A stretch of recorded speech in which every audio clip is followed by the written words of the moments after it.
Что-то происходит перед Хатфьедалем.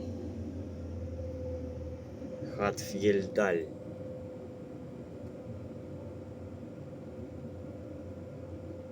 И что же?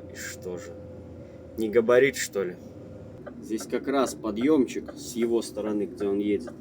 Ну, вероятнее всего, чтобы уверенно поднялся, идет посередине. Ну, это мои такие догадки. Сейчас мы посмотрим, что все-таки это будет.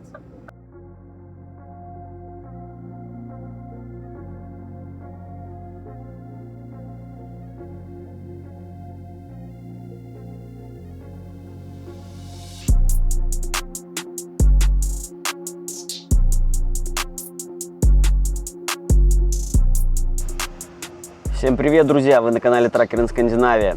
И мы с вами в Норвегии, в городе Масьон. Я на разгрузке. И по многим заявкам мы сегодня с вами поговорим, как спускаться. Точнее, я просто покажу, что я делаю на спусках, чем я управляю в тягаче. Для начала мы проедем с вами вчерашний мой день, когда я спускался с 73-й дороги в сторону Норвегии. И затем мы с вами спустимся в обратную сторону. Погодка так себе, поэтому, думаю, будет интересно. Погнали. Зашибись, чувак постоял, развернулся и уехал. Ко мне уже подходили, спрашивали, что случилось. Думали, может, это я тут что-то исполняю. Я говорю, понятия не имею, идите спрашивайте у него. Как раз тетка собралась и спрашивать, он собрался и уехал. Вот такие вот дела. Ремонт, сужение, что-то тут я ничего не понимаю, что тут происходит. Ну, наверное, у них что-то здесь у них с ремонтом.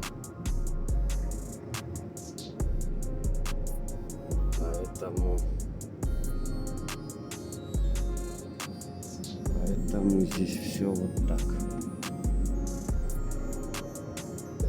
Я уже думал, не габариты такого красивого посмотрим. А тут херня какая-то в кустах стоит. Погнали. А теперь вопрос, что там стоит?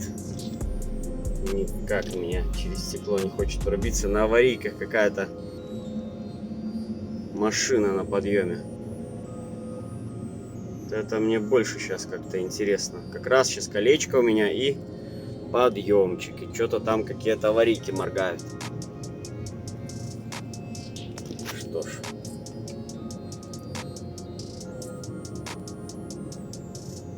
Очень интересно. Поднимаю я своего ленивца.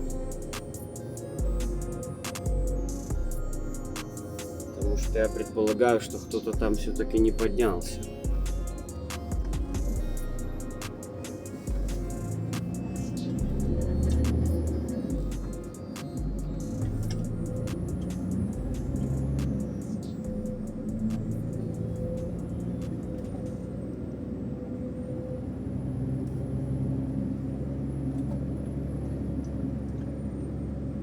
Поднялся здесь у нас Каликер Вольво и стянуло его в отбойник.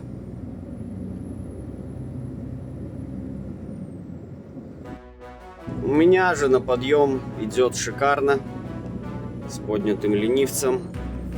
Вот какая-то встречка тут ползет, кемпер, наверное. Сейчас она проползет и покажу вам, с каким весом я иду на подъем. Ну и сейчас уже гололедик, видать, где-то в обед какой-то посыпали, прочищали. Ну вот, как видите, идет вроде неплохо, но скользковато, нужно быть аккуратным. Иду я с весом 9,5 тонн на седле. 4 у меня передок и жопа десятка. Сейчас подымусь, ленивца опущу и буду уже спускаться вниз, гуляясь кнопочками своими, где-то добавляя веса на ведущую при торможении, чтобы ретардером где-то притормаживать, вот, где-то ногой. То есть Ногой можно нам никакую расслабуху не давать. Но ретардером нужно все-таки нагружать ведущую ось, чтобы он хоть как-то был эффективен. А иначе у вас ничего не выйдет.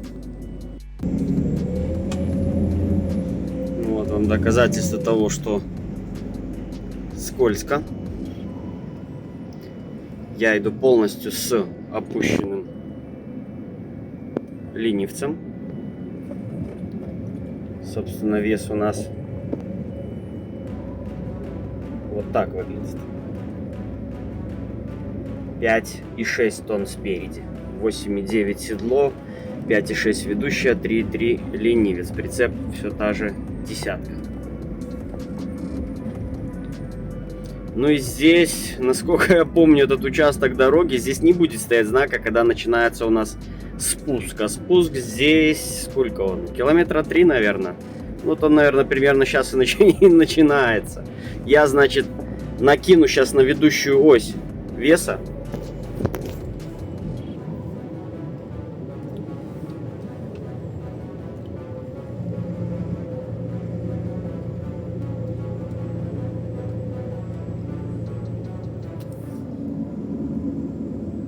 Так сказать, заранее, да?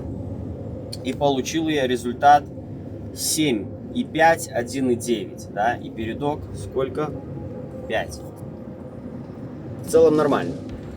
Можно было еще даже не сильно много так закидывать веса. Но пока будем идти так. На спуск буду заходить с километров 60.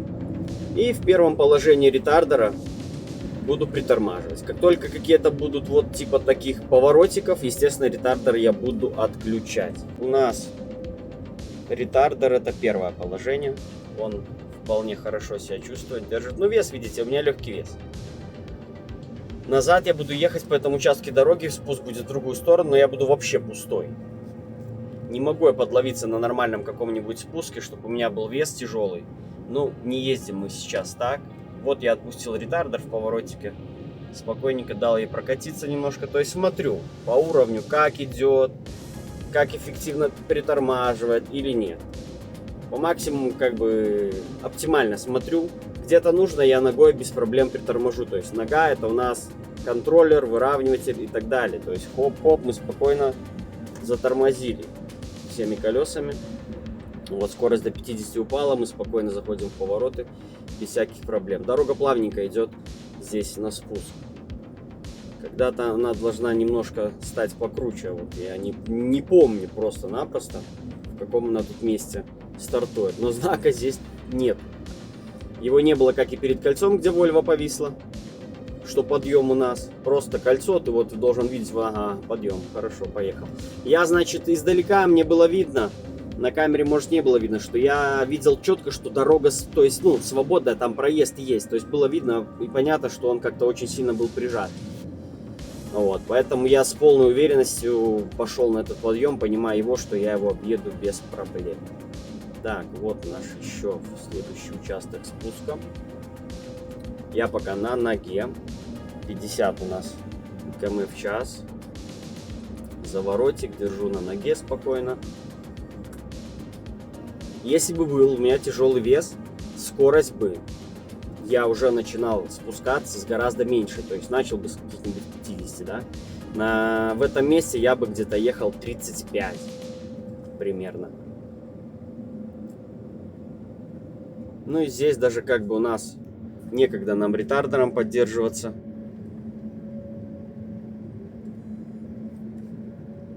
Зигзаги наворачиваются какие-то влево-вправо. Вот сразу разгоняется, отпускаю тормоз, ретардер, да? Держит второе положение, третье. Держит, пропустила, то есть проскользила.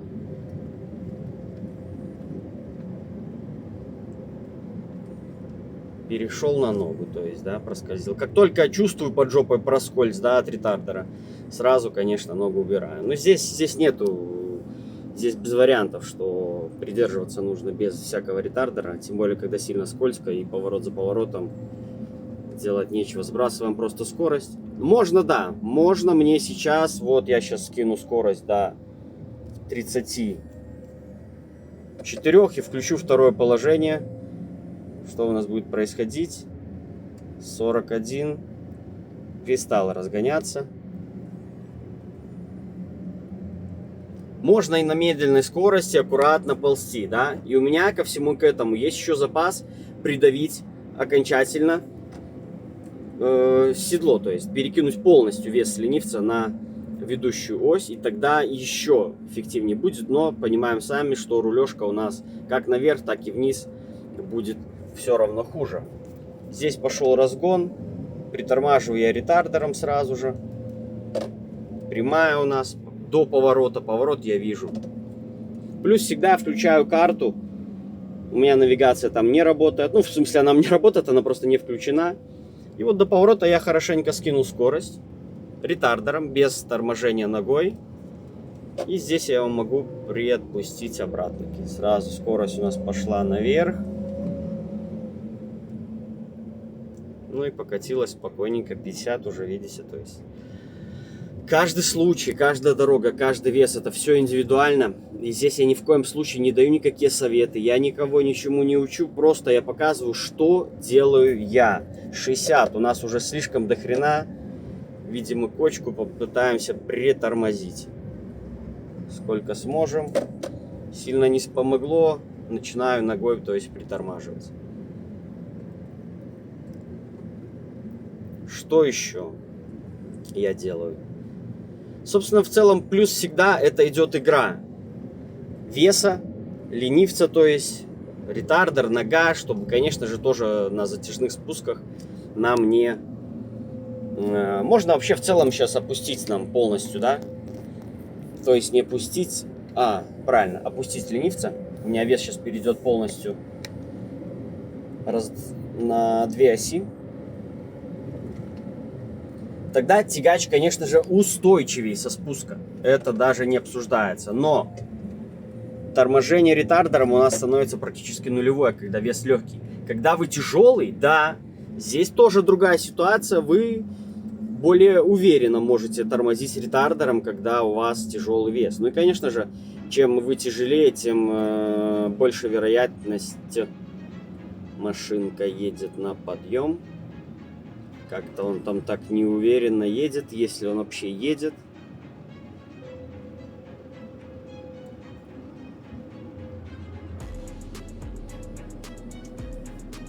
Что-то я не совсем понимаю, едет он или нет. Вон я вижу такое полурасширение в этом месте, чтобы его пропустить. Особо никакого тут расширения нет, он стоит все-таки. Он стоит на подъеме. Здесь каточек. Он стоит посреди дороги.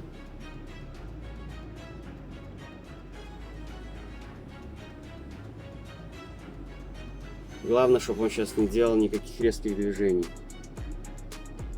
Ну а я сейчас быстренько иду подсыпать себе под колеса, чтобы меня никуда не потянуло. И я уже слышу и вижу, что чувак на цепях. Вот это да, ситуевина, конечно, так себе. Я увидел, что он начал двигаться ко мне вперед, то есть смог где-то подцепиться, но я прокидал немножко тут перед собой, вперед немного ему.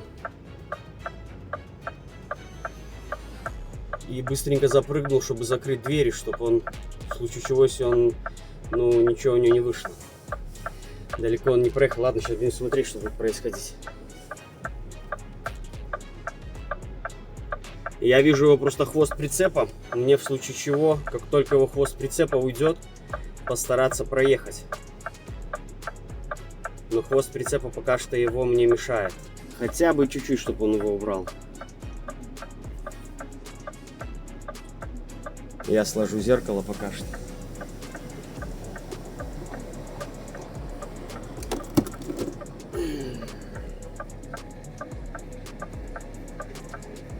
Я думаю, цепь у него уже порвалась давно.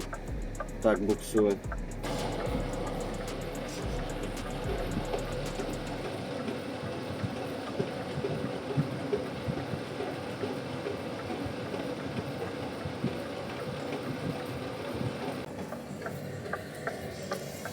Попробую я потиху его проезжать, наверное.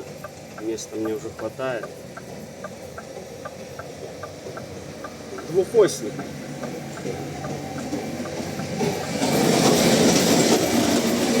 Теперь я понял, почему он не может подняться. Потому что это двухосник.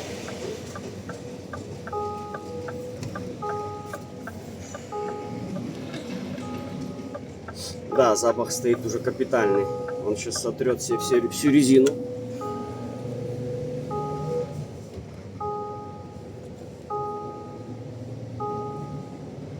Вот, ребята, вам сравнение.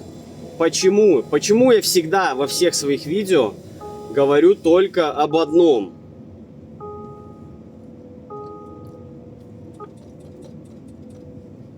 Что в Скандинавии должен быть только трехосник. Только трехосник. Потому что и трехосник не всегда вас спасет. А здесь двухосник, видали, да? Две цепи. И у него только искры летят из-под колес и больше ничего. Ну и цепочка, конечно, у него говно. Я вам признаюсь.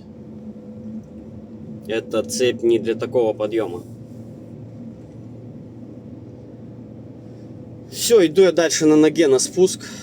Вот такой у нас немножко небольшой экстрим. Ну и там как раз я ему подсыпал, он еще сможет трошки, наверное, побольше разогнаться. Он двигался, потихоньку я сколько смог, просто быстро начал кидать. Я понял, что нужно не сесть под колеса кидать, а вперед на дорогу, чтобы у него был зацеп, но и, почти все свое ведро как бы выкинул к нему туда вперед и прыгнул в кабину, потому что он вроде бы вначале начал уверенно так идти, и потом у него скорость упала, и он уже полз до меня.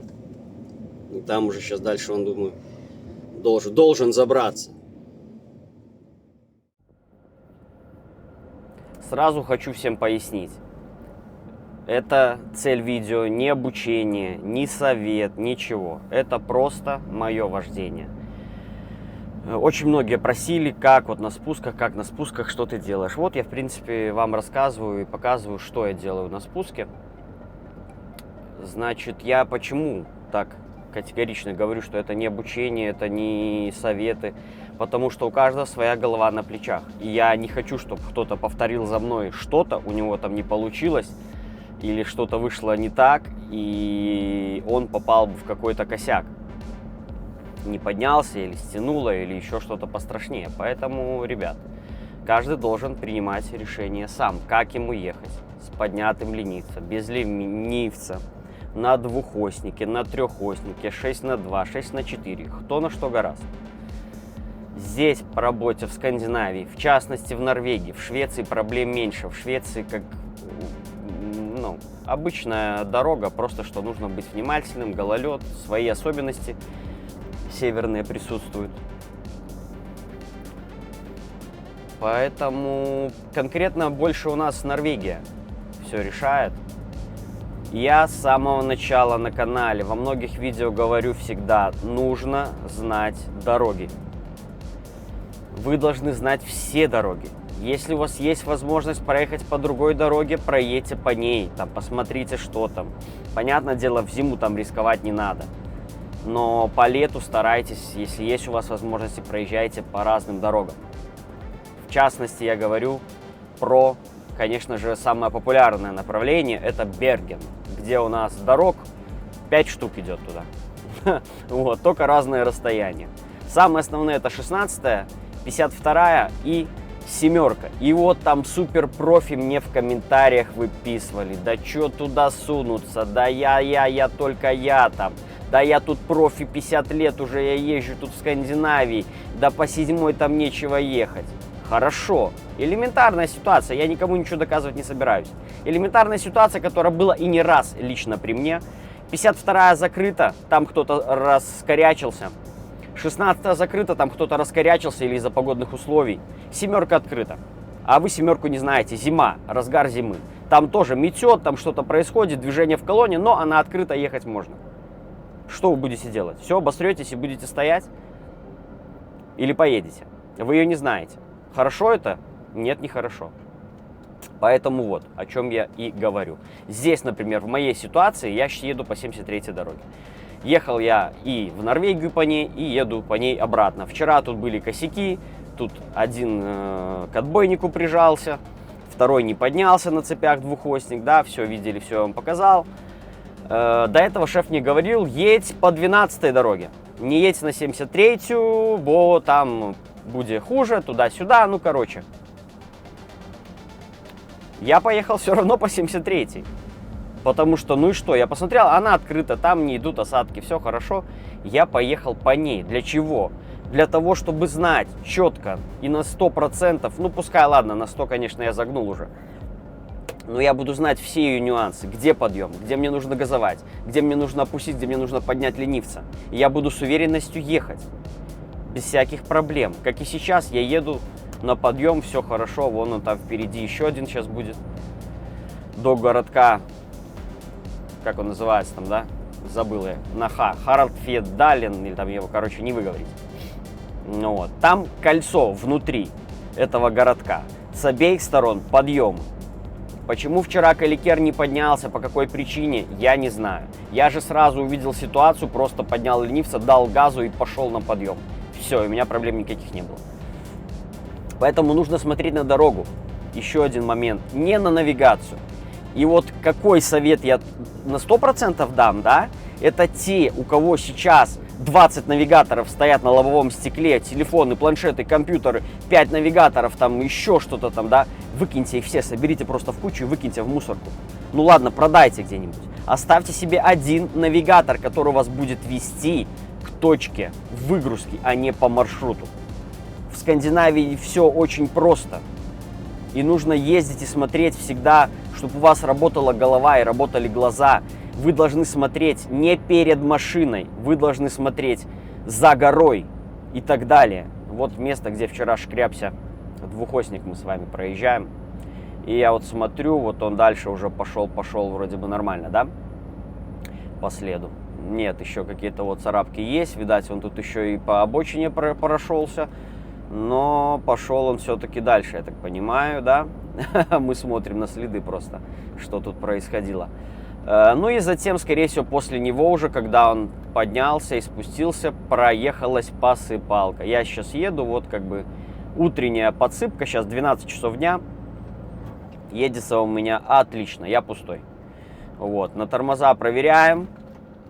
Очень уверенно они тормозят. Кстати, что-то я лоханулся, перед подъемом взял на тормоза, нажал. Но мне это не страшно, потому что мороз у нас минус 10, плюс подсыпали, поэтому ехать можно спокойно. Как видите, на подъем заходил я даже не теряя скорости абсолютно.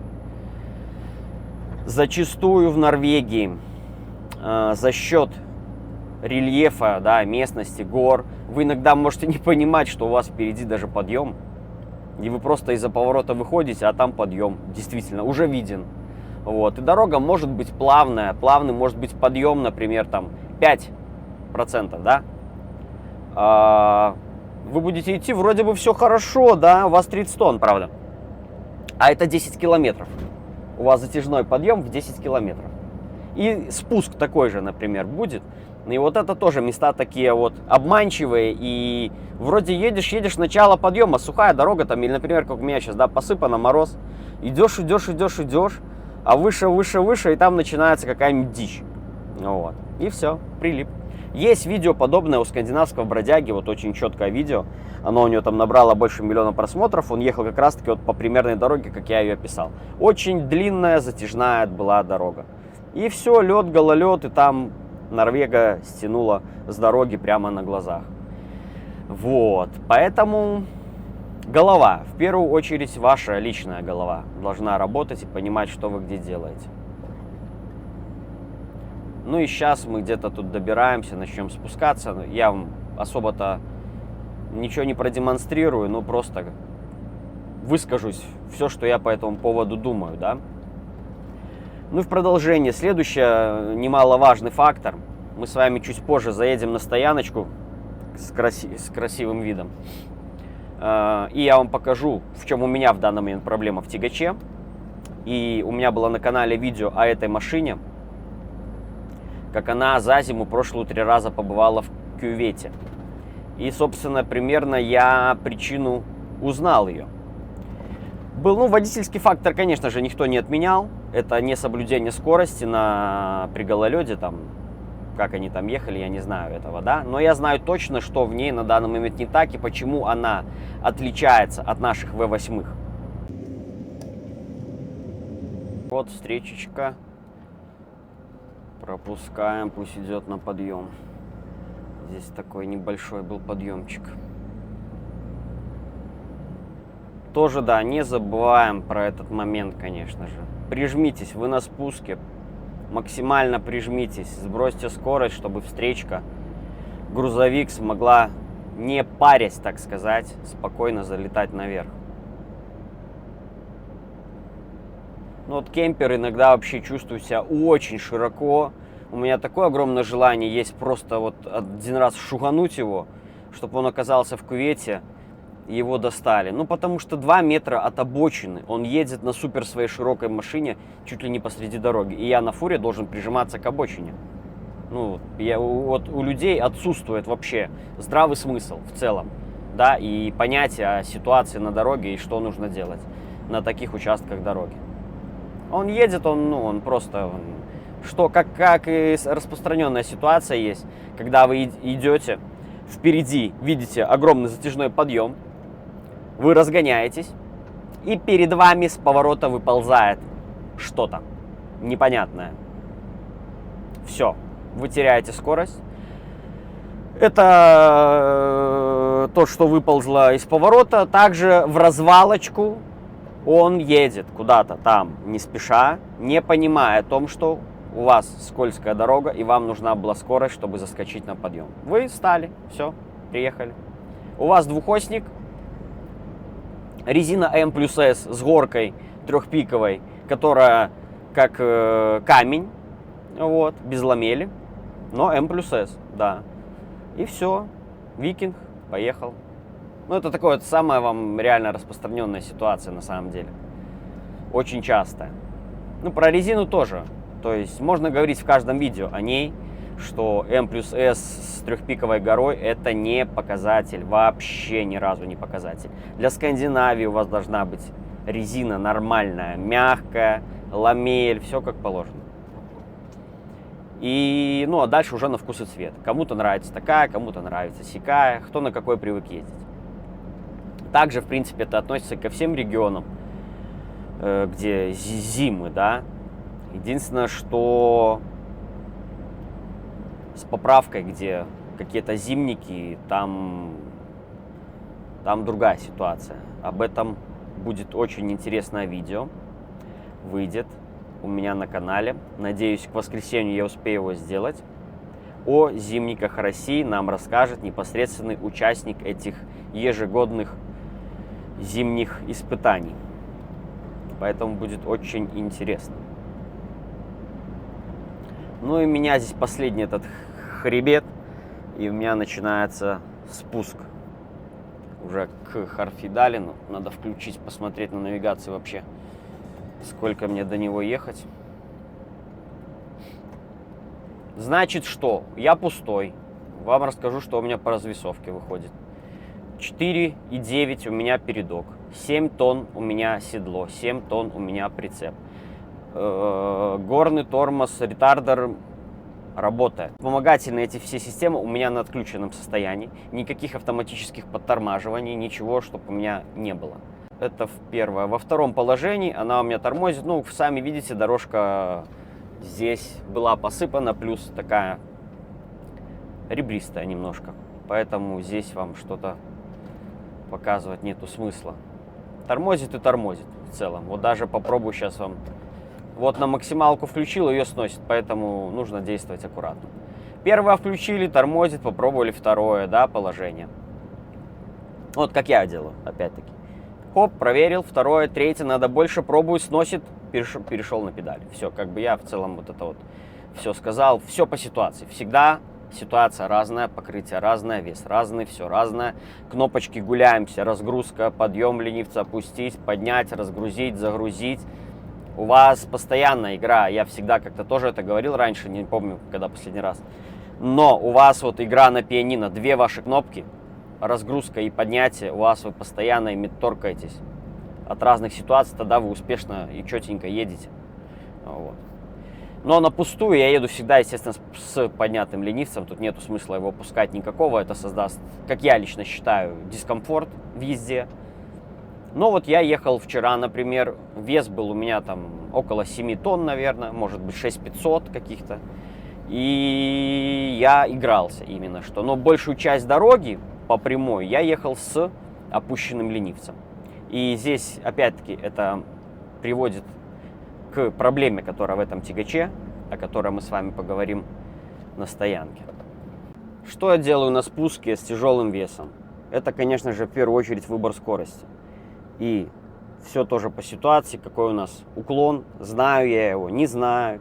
Если я его не знаю, и там, например, не было написано, не стоял знак, то я буду с осторожностью начинать с маленьких скоростей. То есть пошел там с 20, с 30, прямой участок вниз, притормаживаю ретардером, смотрю положение, догружаю я не поднимаю ленивца, а я догружаю ведущую ось, чтобы вес на ведущей оси превышал где-то в 2 раза, чем на ленивце, даже в 3 раза. То есть вот 2 тонны, 2-3 тонны оставляем на ленивце, все остальное на ведущую, и у вас тормозит хорошо ретардер. И плюс рулежка у вас остается. Все в поворотик какой-то там, отпустил ретардер, перешел на ногу, повернул спокойненько, не увеличивая скорости, да. Если я вижу, что могу быстрее, я буду пробовать и быстрее, почему нет. Сейчас я иду, например, на спуск 55, но здесь как бы у меня веса нету, она у меня идет спокойненько, она особо даже и разгоняться не хочет по накату. Вот. Собственно, так я и еду. Какой-то конкретной там схемы, стратегии у меня ее нету. Меня никто этому не учил. И, собственно, я никого не учу. Просто делаю то, что я делаю. Ежегодно, год за годом.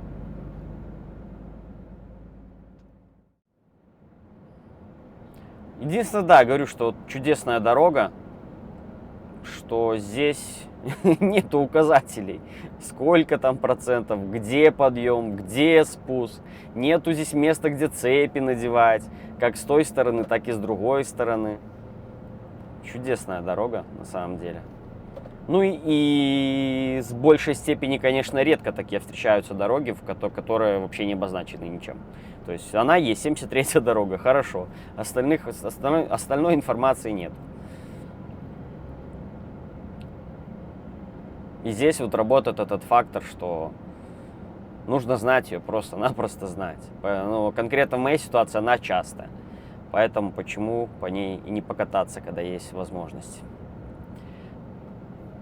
И сразу хочу тоже еще отбить комментаторов, там, которые там меня куда-то вечно отправляют, там, туда-сюда, там.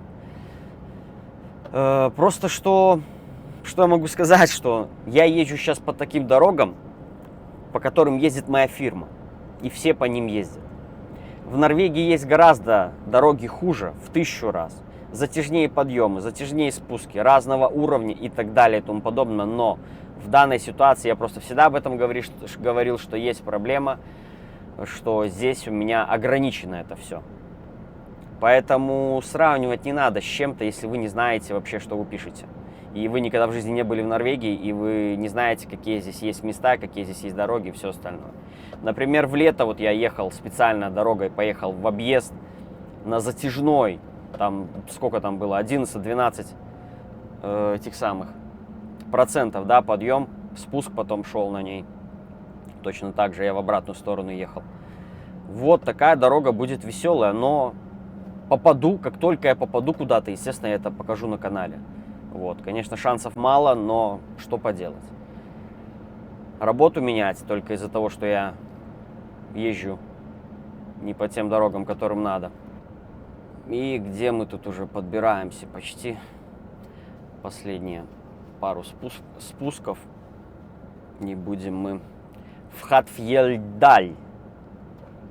Хатфьедаль. Как он правильно произносится? Вот сейчас мы спросим у Гугла, как же произносится этот город. Хатфьедаль. Хатфьедаль. Вот так он произносится, да. Хатфьедаль. Вот он, собственно, персоны. Ну и вот место, где прилип вчера Каликер. Уже стоят два знака.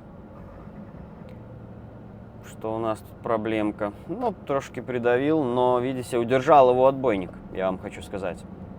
Если бы его отбойник не удержал, то лег бы он очень так неплохо. Поэтому ему еще повезло очень даже сильно. Ну и здесь вот пример, что у нас двухосник очередной съехал с дороги. Я ему, ребят, здесь ничем не помогу. Даже пробовать не собираюсь.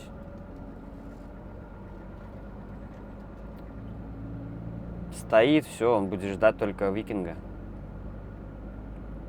Потому что дальше у него прицеп направлен в кювет, и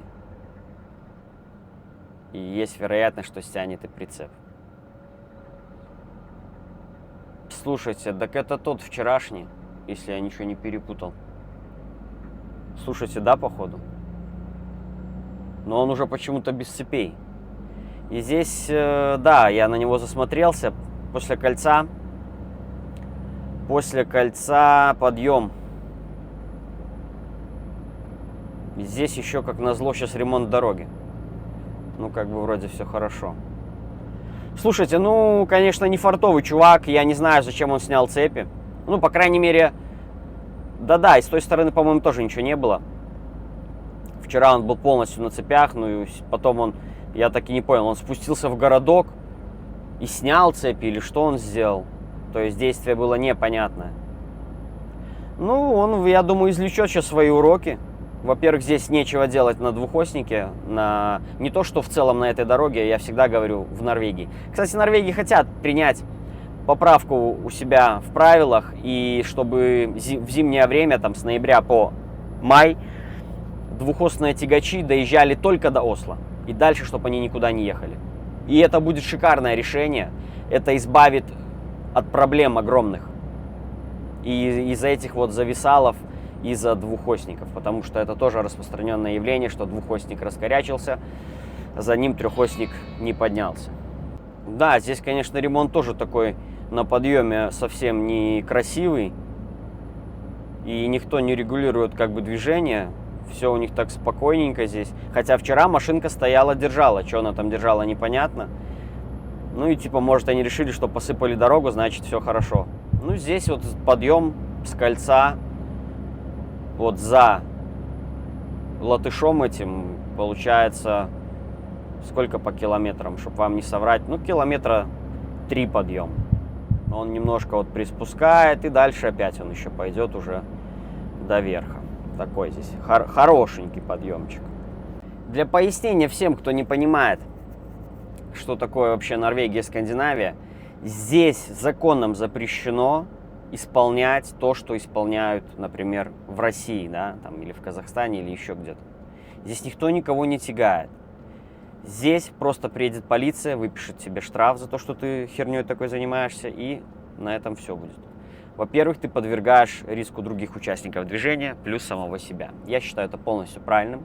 Здесь все так настроено. Когда ты слетишь где-то или что-то с тобой произойдет, в течение получаса, даже быстрее, то есть, ну, если где-то в отдаленной вы какой-то жопе,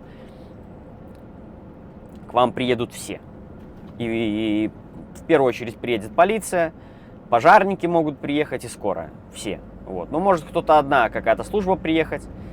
И если вам что-то надо, уже они по факту вызовут кого-то, да. Но все, что где-то на каких-то обычных дорогах, к вам просто моментально приезжают все. Все заинтересованы, чтобы быстро вас убрать там с дороги, расчистить дорогу, чтобы она открылась и так далее. То есть поэтому здесь все заряжено на викинги. Они работают, они занимаются. То есть, ну и как? Если ты допустил ошибку, нечего на кого-то надеяться. Это так и есть. И это правильно. То есть в ситуациях ты едешь, любого водителя задача это выехать, заехать и проехать этот участок дороги, а не остановиться, напортачить что-то, самого себя куда-то еще стянуть, скинуть и так далее. Забаррикадировать дорогу, чтобы другие участники также там где-то подвисли, стали. То есть, ну, я думаю, любой человек адекватный это может понять. Вот. Тут другой мир немножко. И к нему нужно быстро адаптироваться и привыкнуть, тогда у вас все будет хорошо. Могу вам назвать одну сумму интересную. Когда вытягивали супера с кювета последний раз, вытягивали его почти 3 дня. Выгружали груз, обкапывали по кругу экскаватором. 3 там их приезжало, короче, по-разному все это вот было. По-моему, 2 или 3 дня это все происходило.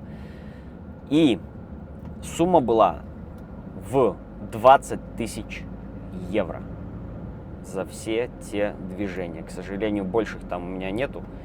Фоток, видео никаких. Но как он сидел, я вам показывал. Видео, когда о нем рассказывал. Здесь, например, вот как латыш слетел,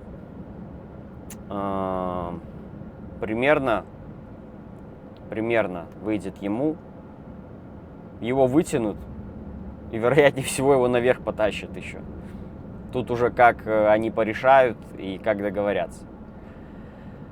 Если его не потянут наверх, его просто вытащат, то это где-то косарь будет. Вот вам серьезно говорю, где-то это будет около косаря в лучшем случае. Если его вдруг еще поволокут сейчас на самый верх, это будет уже 2 косаря. 2,5 даже, вот где-то так примерно. Поэтому викинги здесь дорогое удовольствие. И я всегда говорю всем, опять-таки, уже повторяюсь я в 1000 раз, для новых зрителей. Двухоснику нечего здесь делать. Все на этом. Либо же вы должны быть всегда на цепях, просто-напросто. Ну, вот это тоже очень распространенное явление, которое мне не нравится. Люди на подъеме куда-то идут. Куда они идут? Дом стоял. В дом, что ли, идут? Ну, тоже так они гуляют иногда, конечно, стремновато. И сейчас, опять-таки, ситуация просто элементарная. Мне навстречу ехала машина, я на подъеме, все, я стал. Просто стал, и здесь уже в этом месте уже подсыпка тут когда-то была, там, позавчера, наверное, вот. Поэтому здесь бы я уже никуда не поехал, потому что здесь скользковато. И где же стояночка? Где-то она должна быть тут. Мы к ней уже подъезжаем. Я так думаю, примерно. Нет, еще не подъезжаем. Просто пока что я любуюсь зимними пейзажами. Честно говоря, заскучал уже по ним и рад, что наконец-то погода начинает стабилизироваться. Закончился вот этот ужас, который был до этого все недели. Потому что было даже не до съемок снимать что-то. Погода была отвратительная.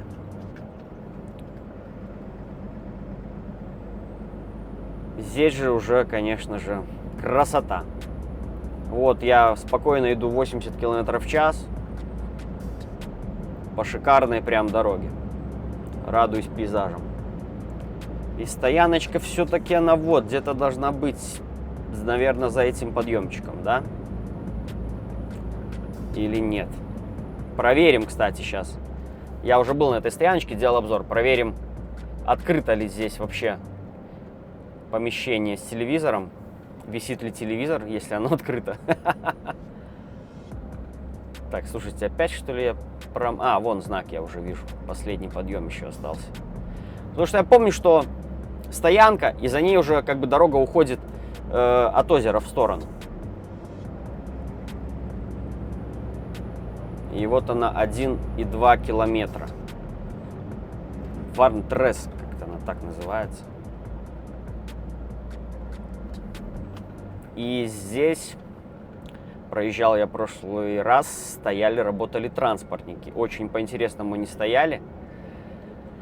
Значок стоял вот где-то примерно в этом месте. такой на дороге, как аварийный знак, только побольше, и там было написано, что этот самый, контроль. Я не понял вообще, первый раз такое увидел. Думаю, что какой контроль?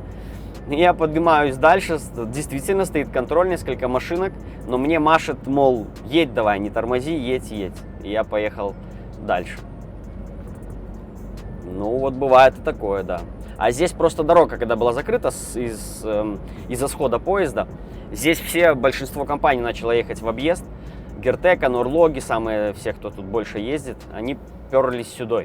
Ну и тут их всех принимали. Так, вот она, стояночка. Можно ее так и проморгать, кстати. Как-то мне тут стать так... Хотя тут по барабану как мне стать, я в любом случае стану. Вот наш домик во всю красу покажу. Вау! Бочком тоже можно пройтись немножко, а что нет?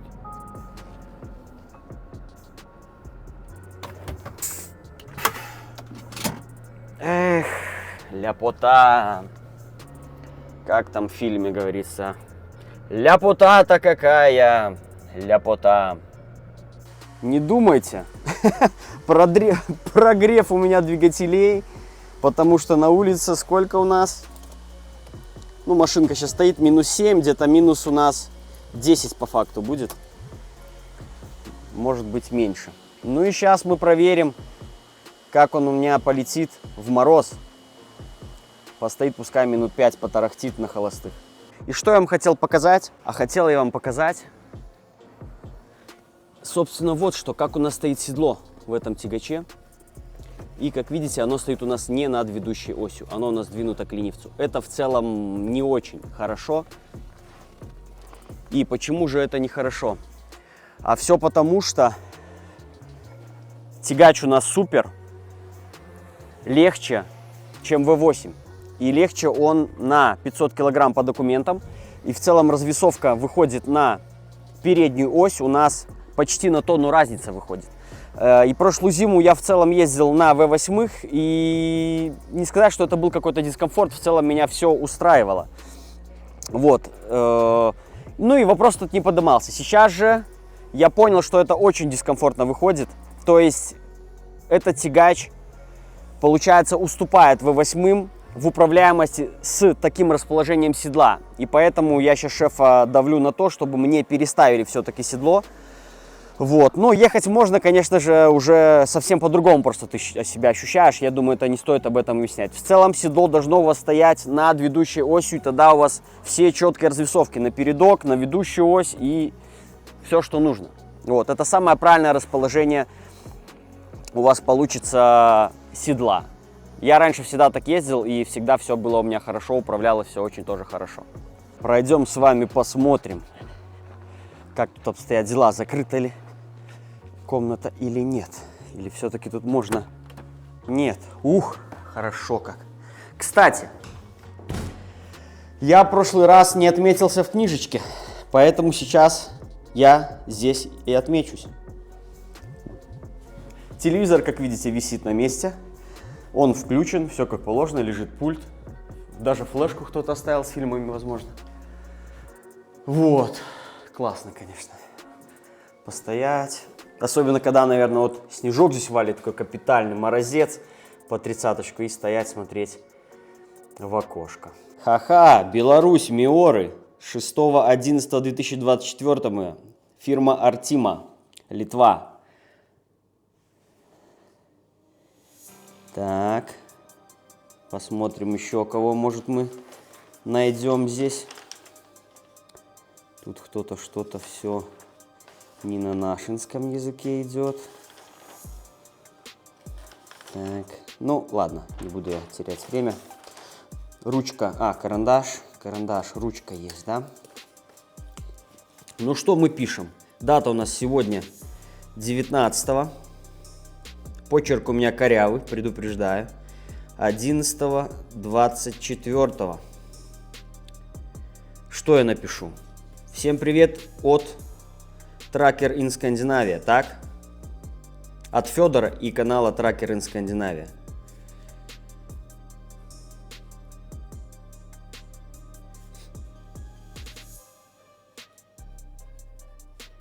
Так, привет от Федора.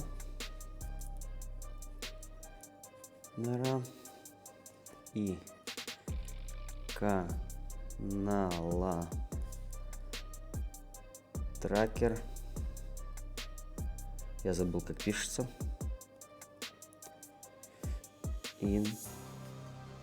Скандинавия.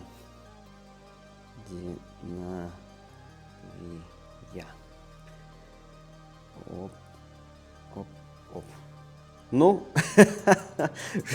на что хватило мозгов, так сказать.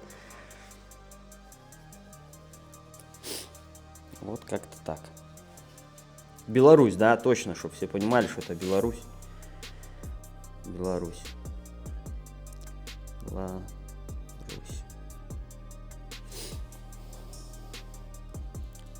Так что заезжайте, оставляйте.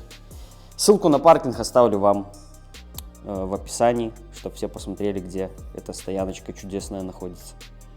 Что ж, друзья, и на этом я с вами попрощаюсь. Вышло вот такое у меня видео. Зима у нас только началась, поэтому впереди, я думаю, еще очень всего много будет интересного. Кто не подписался, подписывайтесь. Также переходите в телеграм-канал, который вы найдете ссылку в описании. Там тоже я очень часто, каждый день практически публикую какие-либо фотографии, какие-либо быстрые видео. Поэтому переходите и подписывайтесь в телеграм-канале. С вами был канал Tracker in Scandinavia и Федор. Всем пока-пока.